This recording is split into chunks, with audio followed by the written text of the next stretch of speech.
You choose what is the best video of Don't Touch My Car.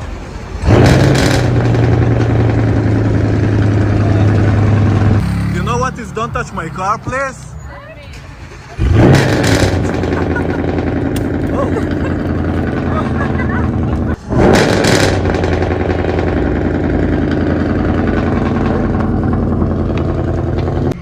Excuse me, is this your car? Go away. What do you want? You know what is Don't Touch My Car, please? Oh, sorry.